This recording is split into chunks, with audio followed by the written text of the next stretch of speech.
नमस्कार दोस्तों, मैं अविनाश कुमार।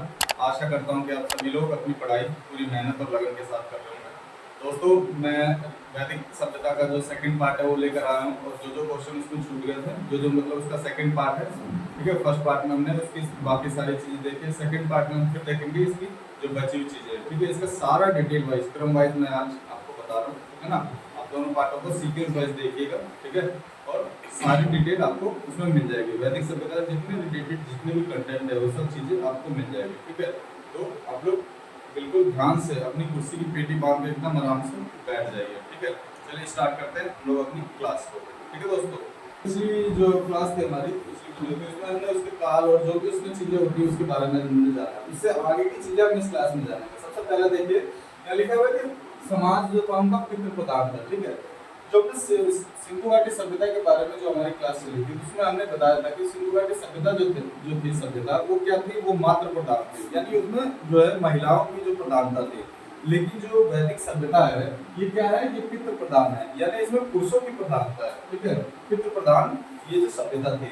ठीक है, और क्या कहते हैं, ये जो सभ्यता थी पितृ प्रधान थी। और देखो एक चीज और लिखा, आप लोग यहाँ देखोगे कि यहाँ लिखा बाल विवाह, यानी इस सभ्यता में ऐसा था कि जो बाल विवाह और पर्दा प्रथा है, यानी जो घूंघट वगैरह है, पर्दा प्रथा है और बाल विवाह है, ये क्या था, ये निषेध था। मतलब कोई बाल विवाह नहीं कर सकता था और कोई पर्दा प्रथा का कोई प्रचलन जो है नहीं था, निषेध था। इसके बाद देखिए जो वैदिक सभ्यता में क्या होता था कि जो स्त्रियां होती थी उसको शिक्षा करने का अधिकार होता था, मतलब वो शिक्षा ग्रहण कर सकती थी, पढ़ाई लिखाई कर सकती थी। और उसमें देखिए यहाँ लिखा हुआ ना, आप कुछ स्त्रियों के नाम देखेंगे, लोपामुद्रा है, आंवला है, सिक्ता है और घोषा है। देखिए ये जो स्त्रियां थी ये विद्वान स्त्रियां थी, मतलब ये बहुत ही विदुषी स्त्रियां, मतलब पढ़ी लिखी स्त्रियां थी। और इनका जो उल्लेख कहाँ मिलता है, इन स्त्रियों का जो है ना, देखो मैं नाम भी लिख देता हूँ, क्या नाम लिखा है, एक तो लोपामुद्रा है, ठीक है, एक तो लोपामुद्रा है, दूसरा है आंवला है, ठीक है, दूसरा है आंवला है, तीसरा है सिक्ता है, उसके बाद है घोषा, सिक्ता घोषा। ठीक है, तो लोपामुद्रा, आंवला, सिक्ता और घोषा, ठीक है, ये चारों स्त्रियों का जो है ये क्या थी, ये विदुषी है, मतलब बहुत ही विद्वान स्त्रियां, पढ़ी लिखी स्त्रियां। और इनका नाम कहाँ पे मिलता है, इसका नाम जो है ऋग्वेद में मिलता है। ठीक है, ऋग्वेद में इन चारों स्त्रियों का जो नाम है वो वर्णन मिलता है हमें। ठीक है, लोपामुद्रा, आंवला, सिक्ता और घोषा का नाम हमें ऋग्वेद में देखने को मिलता है। उसके बाद देखिए एक टर्म और लिखा है दोस्तों, यहाँ पे लिखा हुआ है अमाजू।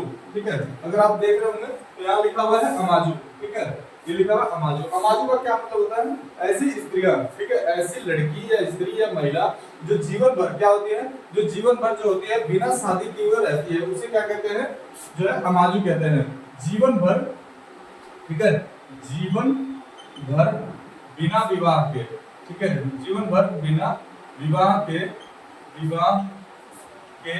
रहने वाली जो है स्त्री है। ठीक है, रहने वाली स्त्री, ठीक है, रहने वाली स्त्री क्या कहते हैं दोस्तों, उनको कहा जाता है अमाजू। ठीक है, उनको क्या कहा जाता है, अमाजू।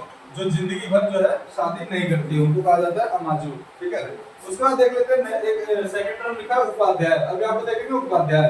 अब देखो उपाध्याय किसे कहते थे, उपाध्याय उन व्यक्तियों को कहते थे, उन लोगों को कहते थे जो क्या होता था, मंदिरों में जो वेद वगैरह और वेदांग वगैरह का जो पाठ करते थे। ठीक है, वेद या वेदांगों का पाठ करने वाले को उपाध्याय कहते थे। ठीक है, वेद या वेदांग, ठीक है, वेद या वेदांग का पाठ करने वाले, ठीक है, पाठ करने वाले क्या कहलाते थे, ये कहलाते थे उपाध्याय। ठीक है, उपाध्याय।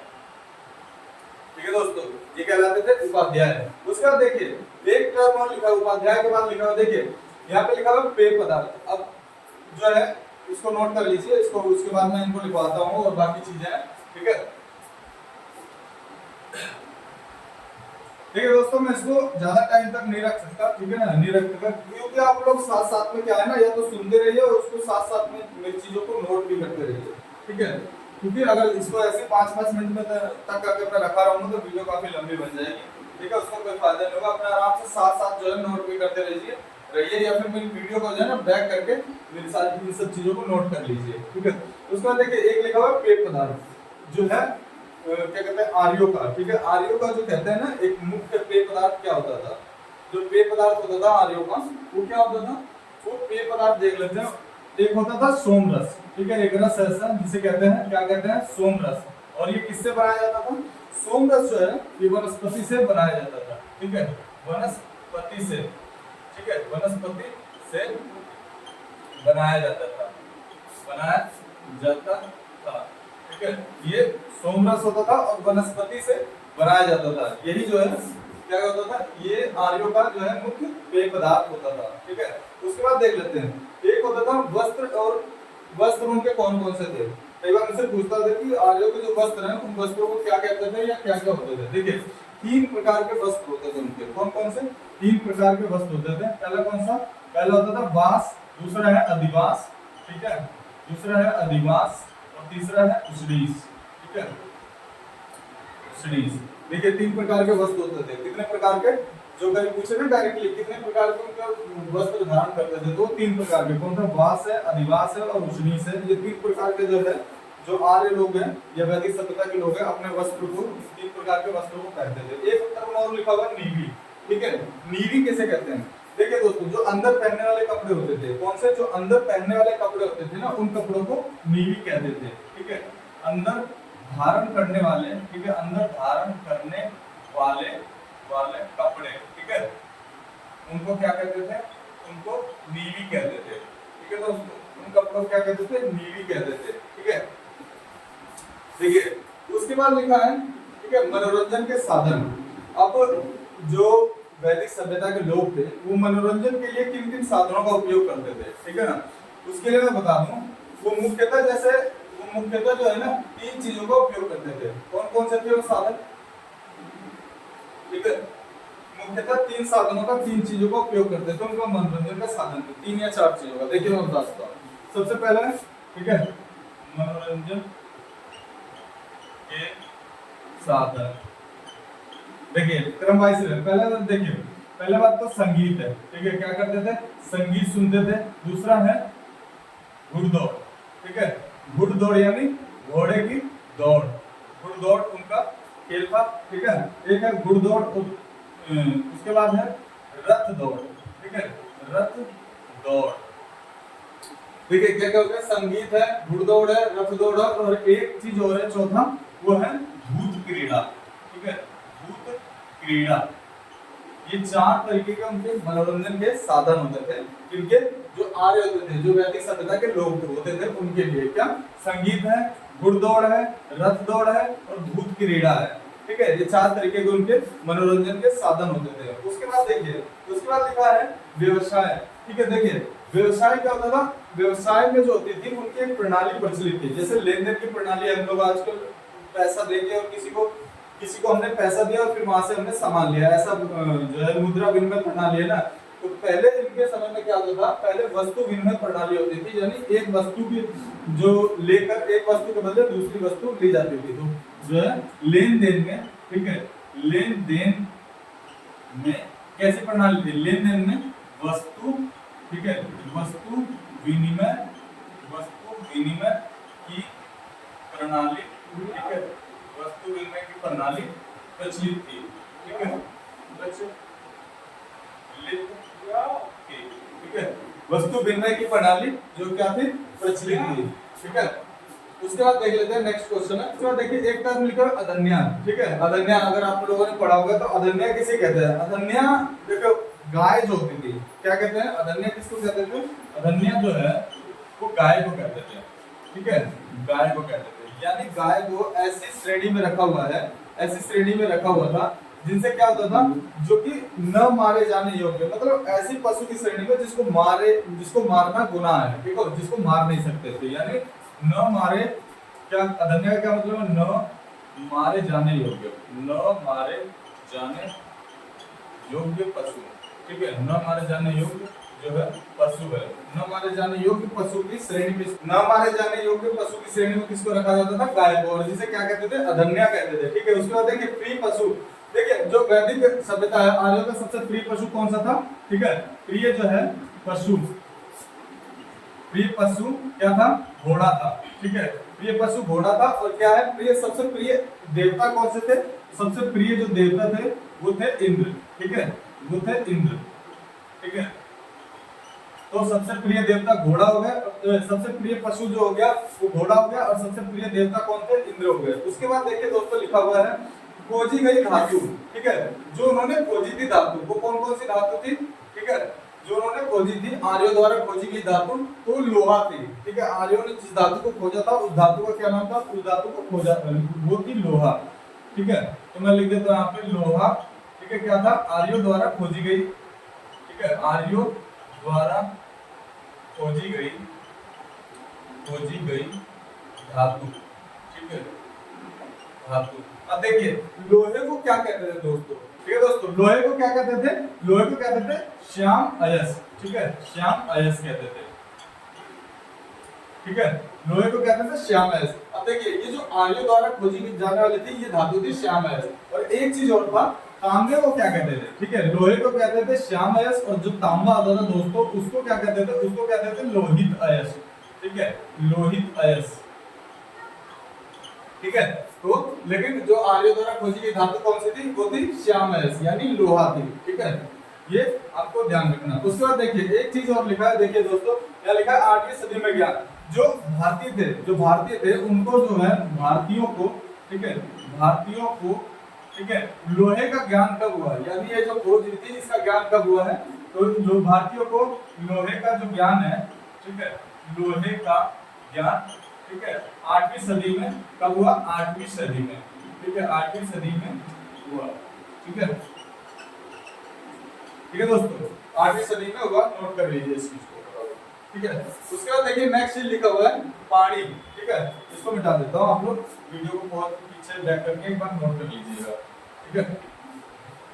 उसके बाद देखिए एक वर्ड लिखा हुआ है पणी, ठीक है, पणी, इसका क्या मतलब होता है? देखिए दोस्तों जो व्यापार के लिए यानी जो अपने सामान के लिए या ट्रेडिंग के लिए आयात निर्यात, एक जगह से इंपोर्ट एक्सपोर्ट होता था ना, एक जगह से दूसरी जगह, तो वहां से एक जगह से दूसरे जगह दूर दूर तक जाके व्यापार करने वाले को बंदे को क्या कहते थे? इसको ही कहते थे पणी, ठीक है, पणी यानी दूर दूर तक जाकर, दूर दूर जाकर व्यापार करने वाले व्यक्ति, ठीक है, व्यापार करने वाला जो होता क्या होता था? व्यक्ति है, ठीक है, दूर दूर तक जाकर जो है अपने व्यापार करता था, इंपोर्ट एक्सपोर्ट करता था, उसी को क्या कहते थे? उसी को कहते थे पानी, ठीक है, उसी को क्या कहते थे? पानी कहते थे, ठीक है।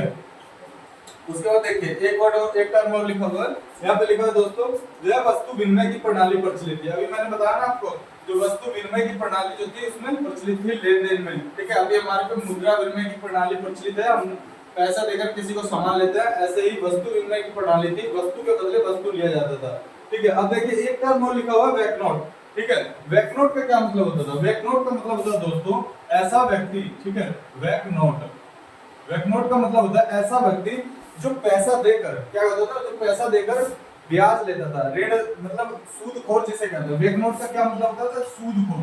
जो सूदखोर ऐसे व्यक्ति होते हैं जो अपने पैसे को ब्याज पे लगा देते हैं और उससे जो सूद मिलता है ना वो खाते हैं जिंदगी भर, तो उस व्यक्ति को कहते हैं सूदखोर, ठीक है। तो उस टाइम इस सूदखोर को क्या कहा जाता था? वैकनोट कहते थे, यानी ऋण देकर ब्याज लेने वाला व्यक्ति, ठीक है, ऋण देकर ब्याज